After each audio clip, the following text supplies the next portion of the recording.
Avez-vous déjà eu l'impression d'être destiné à quelque chose de plus grand, mais sans savoir par où commencer?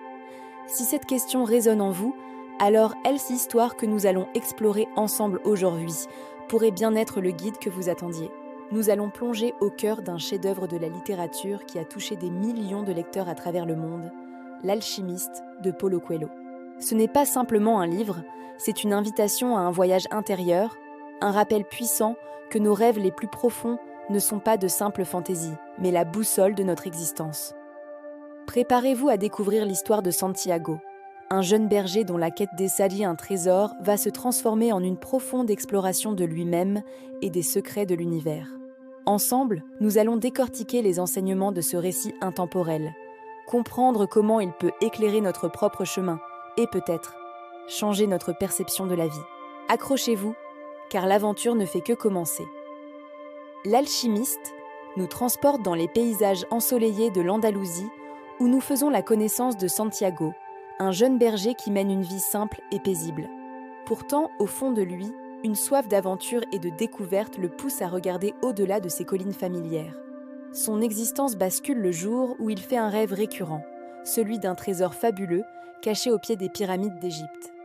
Ce songe, d'abord perçu comme une simple chimère, s'ancre peu à peu dans son esprit et devient une véritable obsession. C'est là qu'intervient le concept central du livre, la légende personnelle.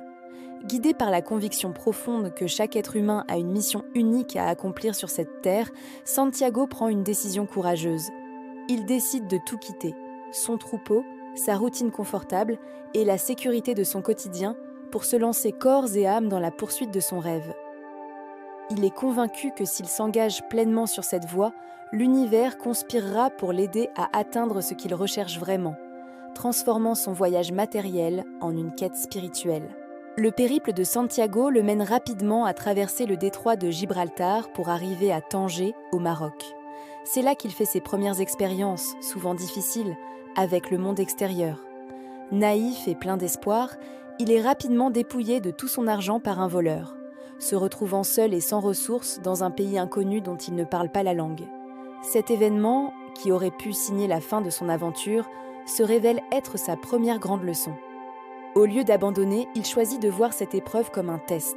Il trouve alors du travail chez un marchand de cristaux, un homme bon mais résigné, qui a lui-même renoncé à son propre rêve, celui d'accomplir le pèlerinage à la Mecque. Ce marchand symbolise la peur du changement et le confort de l'immobilisme. En observant cet homme, Santiago comprend que beaucoup de gens préfèrent rêver de leurs objectifs plutôt que de risquer de les poursuivre. Durant une année, il travaille sans relâche, non seulement pour regagner son argent, mais aussi pour insuffler une nouvelle énergie dans la boutique, introduisant des idées novatrices qui la font prospérer. Cette rencontre lui enseigne la patience, la persévérance et la différence cruciale entre avoir un rêve et se donner les moyens de le réaliser. Fort de cette expérience et avec des fonds renouvelés, Santiago décide de poursuivre sa route vers l'Égypte. Il rejoint une caravane qui s'apprête à traverser l'immense et périlleux désert du Sahara. C'est au sein de ce groupe de voyageurs qu'il rencontre un Anglais, un intellectuel passionné par l'alchimie. Cet homme est l'opposé de Santiago. Alors que le jeune berger apprend en observant le monde, les signes et en écoutant son cœur, l'Anglais cherche la connaissance uniquement dans ses livres complexes et ses théories. Il est à la recherche d'un véritable alchimiste, un sage légendaire âgé de 200 ans qui vivrait dans l'oasis de Al-Fayoum et détiendrait le secret de la pierre philosophale. Leur coexistence au sein de la caravane met en lumière deux approches différentes de la quête de la sagesse.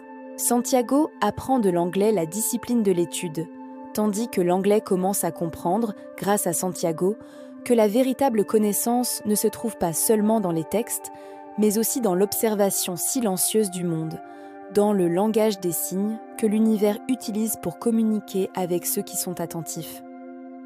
Le désert lui-même devient un maître, lui enseignant l'importance de vivre dans le présent, car dans cet environnement hostile, chaque jour est un combat pour la survie et chaque instant compte. Au cœur de l'immensité aride du désert, Santiago fait une rencontre qui va bouleverser sa vie et donner une nouvelle dimension à sa quête. En arrivant dans la luxuriante oasis d'Al-Fayoum, ses yeux croisent ceux de Fatima, une jeune femme du désert d'une beauté saisissante. Pour la première fois, il ressent ce que le livre appelle l'âme du monde, une connexion instantanée et profonde, un amour pur et inconditionnel. Il comprend alors que l'amour n'est pas un obstacle à sa légende personnelle, mais une partie intégrante de celle-ci. Fatima, sage et ancrée dans les traditions du désert, l'encourage à ne pas abandonner son objectif pour elle. Elle lui explique que le véritable amour n'emprisonne pas, mais libère. Elle lui promet de l'attendre, car une femme du désert sait que les hommes doivent partir pour ensuite revenir. Cette rencontre sincère et puissante aide Santiago à comprendre une vérité fondamentale. Suivre son chemin ne signifie pas renoncer aux liens qui comptent, mais plutôt leur donner un sens plus profond. L'amour devient alors non pas une fin en soi, mais le carburant qui lui donne la force et la motivation de poursuivre sa route jusqu'au bout, avec la certitude qu'un port d'attache l'attend. C'est également dans l'oasis qu'il rencontre enfin le personnage éponyme du livre, l'alchimiste. Ce sage mystérieux et puissant reconnaît en Santiago celui qui a su lire les signes du désert. Il décide de le prendre sous son aile pour l'accompagner dans la dernière partie de son voyage. L'alchimiste devient son mentor spirituel, lui transmettant des enseignements profonds, non pas par des discours, mais par des expériences directes. Il lui apprend à écouter son cœur, car c'est là que se trouve la connexion avec l'âme du monde. Il le pousse à affronter ses peurs les plus profondes, notamment la peur de l'échec et la peur de la perte. L'un des moments les plus marquants de leur voyage est lorsque Santiago, capturé avec l'alchimiste par une tribu en guerre, est mis au défi de se transformer en vent pour prouver sa puissance et sauver sa vie. Cette épreuve ultime le force à communiquer avec le désert, le vent et le soleil, et finalement à comprendre qu'il est lui-même une parcelle de l'âme de Dieu. En accomplissant ce miracle, il ne découvre pas seulement un pouvoir extérieur, mais la puissance illimitée qui réside en lui. L'alchimiste lui enseigne que la véritable transformation, la véritable alchimie, n'est pas de changer le plomb en or, mais de se purifier soi-même pour réaliser pleinement sa légende personnelle. Après avoir quitté l'alchimiste, Santiago atteint enfin sa destination, les majestueuses pyramides d'Égypte. Épuisé mais rempli d'une nouvelle sagesse, il commence à creuser à l'endroit exact où son rêve lui avait indiqué. Mais au lieu d'un coffre rempli de joyaux, il ne trouve que du sable. Alors qu'il est sur le point de désespérer, des voleurs l'attaquent et le battent, lui volant le peu d'or que l'alchimiste lui avait donné. Voyant Santiago creuser frénétiquement, le chef des bandits se moque de lui et lui confie qu'il a lui-même fait un rêve récurrent, celui d'un trésor caché sous un sycomore dans les ruines d'une vieille église en Espagne, là où un berger et ses moutons avaient l'habitude de dormir. À cet instant précis, Santiago comprend tout. Le véritable trésor n'était pas en Égypte. Les signes, le voyage, les épreuves, tout l'avait mené à cette révélation. Il réalise que sa quête n'avait pas pour but de trouver un trésor matériel au bout du monde, mais de lui permettre d'acquérir la connaissance, l'expérience et la sagesse nécessaires pour reconnaître la valeur de ce qui était juste sous ses yeux depuis le début. Son voyage n'était pas une destination, mais une transformation. Il a dû parcourir le monde pour comprendre où se trouvait réellement sa place. La fin du livre est une boucle magnifique qui ramène Santiago à son point de départ, mais il n'est plus le même homme. De retour en Andalousie, il se rend à la petite église en ruine de son rêve initial et déterre le trésor, un coffre rempli de pièces d'or et de pierres précieuses, bien plus grand qu'il n'aurait pu l'imaginer. La prophétie était vraie, mais le chemin pour la comprendre était essentiel. Le trésor matériel est réel, mais il n'est que la récompense symbolique de sa persévérance. Le véritable trésor, il l'a déjà trouvé en chemin. La découverte de sa propre valeur, le développement de son intuition, l'amour de Fatima et la confiance inébranlable en sa capacité à réaliser ce pourquoi il est fait. Son voyage lui a appris que la richesse ne se mesure pas en or, mais en expérience, en sagesse et en amour. La conclusion de son aventure n'est pas une fin, mais un nouveau commencement.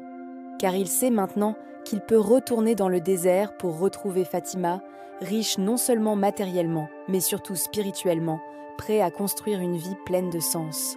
Le message clé de L'alchimiste est une lumière dans notre quotidien souvent complexe et rempli de doutes. Ce livre nous rappelle avec une simplicité désarmante que chaque personne porte en elle une légende personnelle, un chemin de vie unique qui n'attend qu'à être exploré. Il nous enseigne que la poursuite de nos rêves n'est jamais une ligne droite. Le chemin sera parsemé d'obstacles, de détours et de moments de découragement. Mais chaque épreuve est une leçon déguisée. Chaque rencontre, une opportunité de grandir. En persévérant, en apprenant à observer les signes subtils que l'univers place sur notre route, et surtout en cultivant une foi inébranlable en nous-mêmes et en notre parcours, nous pouvons transcender nos peurs et nos limites.